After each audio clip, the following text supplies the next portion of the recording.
రాజాంలో జాతీయ చేనేత దినోత్సవ కార్యక్రమాన్ని జిల్లా చేనేత జౌళి శాఖ సహాయ సంచాలకులు ఏడి ఆర్వి మురళీకృష్ణ నటరాజ కళ్యాణ మండపంలో హ్యాండ్లూమ్ వాక్ మరియు స్టాల్స్ ఏర్పాటు చేసి ఈ సందర్భంగా ఆయన మాట్లాడుతూ జాతీయ చేనేత దినోత్సవం సందర్భంగా చేనేత కార్మికులందరికీ కూడా శుభాకాంక్షలు తెలియజేస్తున్నాము.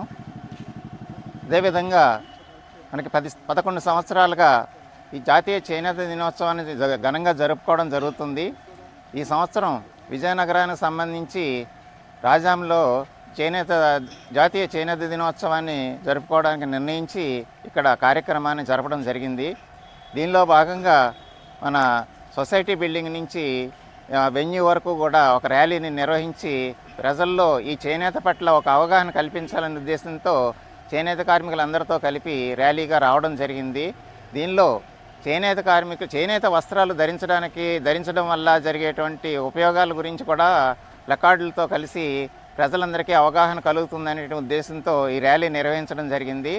కాబట్టి చేనేత వస్త్రాల యొక్క విశిష్టతను ప్రజలంతా గుర్తించి ఈ చేనేత కార్మికులకి ప్రోత్సహించాలనే ఉద్దేశంతో ప్రతి సంవత్సరం ఈ జాతీయ చేనేత దినోత్సవాన్ని జరుపుకోవడం జరుగుతుంది.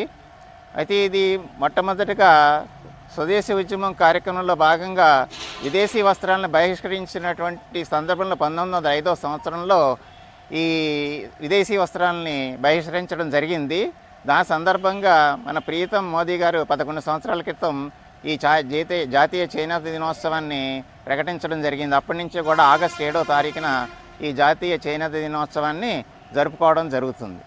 సో ఈ సందర్భంగా అందరికీ నేను మనవి చేసేది ఏంటంటే చేనేత వస్త్రాలని ధరించడం వల్ల ఆరోగ్యానికి మంచిది అని తెలియజేస్తూ దీనివల్ల మళ్ళా మన వృత్తి అయినటువంటి తరతరాలుగా వస్తున్నటువంటి కళ చేనేత వస్త్రాలు తయారు చేయడం అనేటువంటిది ఈ కళని అందరూ ప్రోత్సహించి దీన్ని మరింత అభివృద్ధిలోకి తీసుకురావాలని ప్రజలందరినీ కోరడం జరుగుతుంది.